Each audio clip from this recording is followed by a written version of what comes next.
Hello, algebra students. We're going to take a look at word problems together, and the idea is that we are looking in sections 3, 4, and 3, 5 from the text, but we're going to just take those out of the text for a little bit and take a look at some notes. So we have consecutive integer problems, and one of the things we need to, of course, make sure is that we know what that means. So consecutive just means in a row. So what would follow one right after the other. And of course you should be aware that your integers are your positive, your whole numbers and their opposites. Okay, so no fraction or decimal parts there if we're looking for an integer. And consecutive integer problems just talk about like numbers that having answers that are in a row, and again, whole numbers or their opposites. So we're looking at an integer being represented by n. Now you could of course use any variable you wanted to. And the next 3 consecutive integers in a row in order after n. So you're looking for the next 3 values. So if you think through it, just kind of processing, this is not your answer, but like if you just would pick any integer, and then the next 3 consecutive integers would just be the next 3 values in a row. And you want to think about what's happening to the first value that gives you the second value. And what happens to that first value to give you the third value. And what happens to that first value to give you the fourth value. And we apply that to n. So if our first value is n, then the second value to be the next number in a row, the next consecutive integer, would be n plus 1. The next value would be n plus 2. And then n plus 3. So we're just always adding 1 to get to the very next value. And if we're looking for the integer that immediately precedes n, so we're looking at this is going before, so think about what that would be. And that should be n minus 1, because you're looking at 1 less than the value you started with. Then we want to take those ideas one step further and write an equation. And that equation, we want that equation to state the sum, so we should be adding, of 4 consecutive integers starting with n. And that sum is 66. So we have the idea of the 4 consecutive integers already. That's up here. And so we realize that the sum of those 4 consecutive integers is supposed to be 66. So we're just going to write that into an equation. So we have n, our first value, plus n plus 1, our second value. And we can put that into parentheses just to kind of emphasize that they're individual values. We don't need those parentheses, but they're useful to kind of get the idea that n is the first number, n plus 1 is the second number, n plus 2 is the next value, and n plus 3 is the fourth value. And so we have the sum of 4 consecutive integers, starting with that m, is your equal sign, 66. And so we're just kind of building that equation. We're not going to bother to solve that equation right now, just kind of looking at that setup. For the next one, we're just going to set up the equation as well, but we want to get the idea behind several of the kind of math words in this. We're looking for this setup for the equation for the sum of 3 consecutive odd integers is 100 more than the smallest integer. So let's peel that apart. The idea here is we're not just looking at consecutive integers, we're looking at consecutive odd integers. And so again, you want to think through that with a hypothetical. So just pick an odd number. So I'm going to pick 5. You can pick any odd number. The next odd integer would be 7. And the next odd integer would be 9. So you want to think of that in terms of variables. So if the first integer is our n, how do I get from the first value to the second? This time I'm not adding 1, I'm adding 2. So it's n plus 2. And then to get from that first value of 5, or n, to the third value, I'm adding n plus 2, or n plus 4. This can sometimes throw people off because what we're adding are even values, and we're looking for odd integers. But the difference between two odd integers is 2.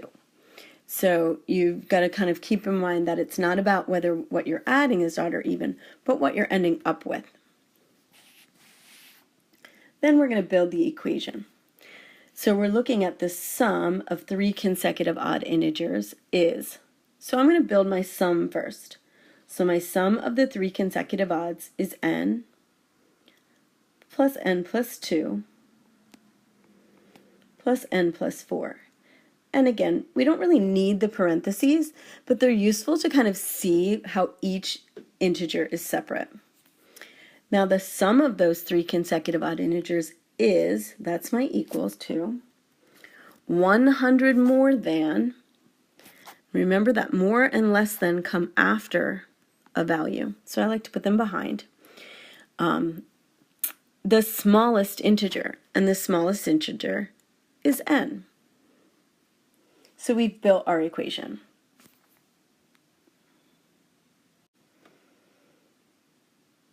So in the next one, we're looking at setting up an equation for the product of 2 consecutive integers. So let's have you try and do that. We're looking for 2 consecutive integers this time, not odd or even, just 2 consecutive, 2 in a row. So put in what you think the equation would be.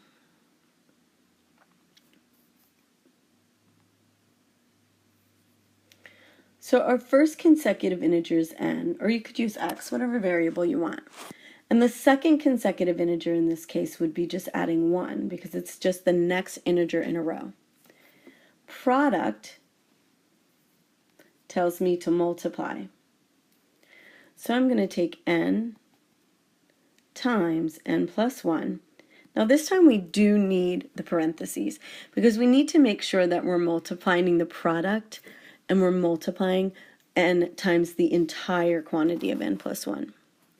And that product is, that's my equals, 110. So hopefully you chose that equation. So when we're solving a word problem, you want to think through the plan for solving the word problem. And we call this the 5-step plan. So when you hear us refer to the 5-step plan, this is it. We start by reading the problem. Not a big deal there, you know you have to read to get the information. And we decide what the unknowns are and what facts we have. Sometimes we want to make a sketch and outline those facts. We choose a variable and use it with the given facts to represent the unknown described in the problem. This is sometimes called define your variable.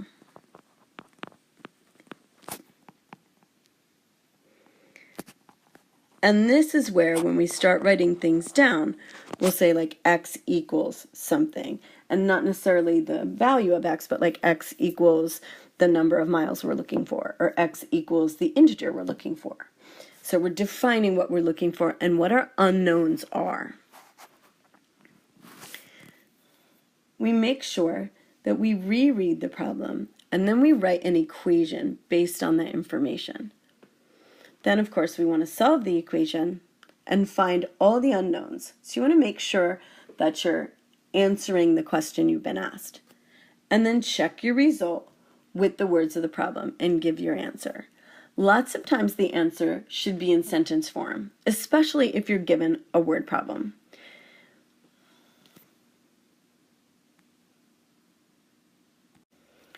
So let's use the 5-step plan to solve the problems here.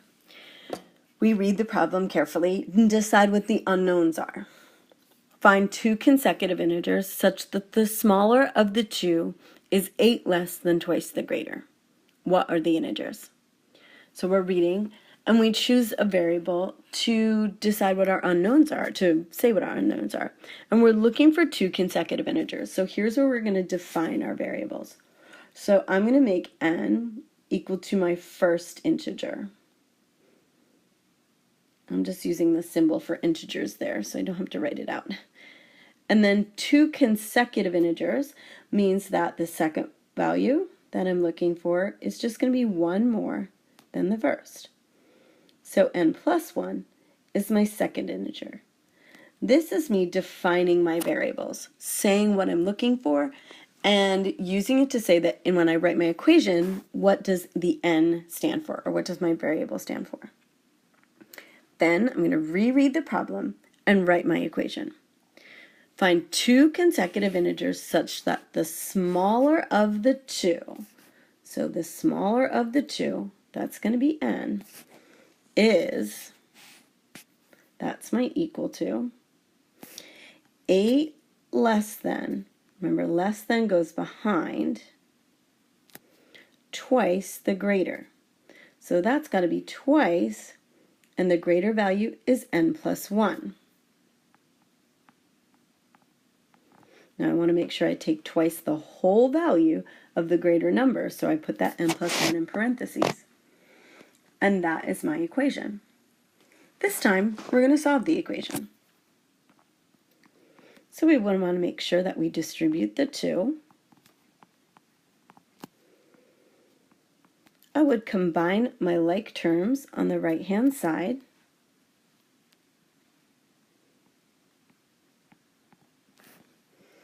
And then I'm going to get all my variable terms to one side and all my constants to another.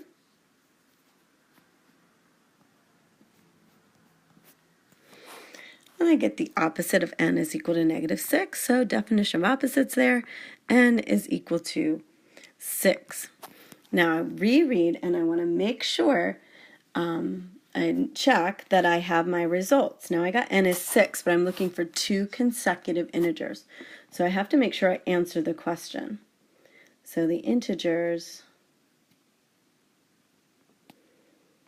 are 6 and 7.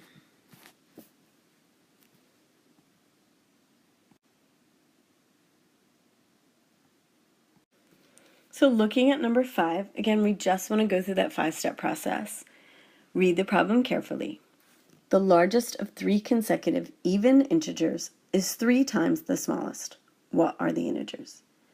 I choose a variable and use it with the facts to represent the unknowns. So I'm going to choose a variable. I'm just going to use x this time.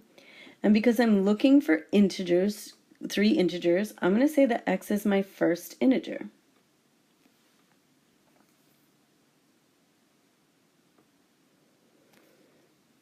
And I'm supposed to find 3 consecutive evens, 3 consecutive evens. So my next integer, the second integer, is going to be 2 away from my first because they're evens. So let's say the first value is 4, the next value would be 6, and 6 is 2 away from 4. So kind of thinking through that. When I'm using odds or evens, I've got to add 2. And then so my third consecutive even would be 2 more than that, which is x plus 4.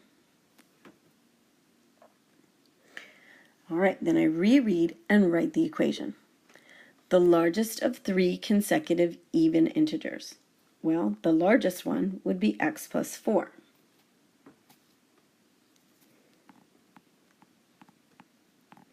Is my equal to 3 times the smallest. So that's going to be 3 times, and the smallest is x.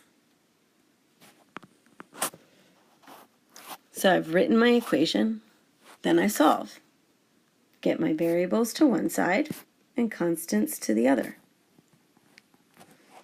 Then get x by itself.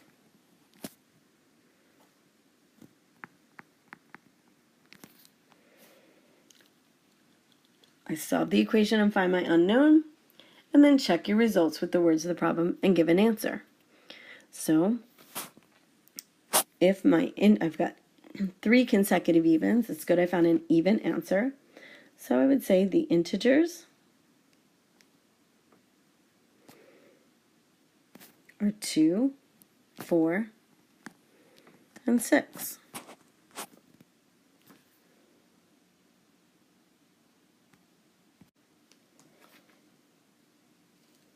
You're going to try number 6 on your own, and we'll go over it in class. Number 6 is where part 1 of these notes stops, and you'll do the next part another day.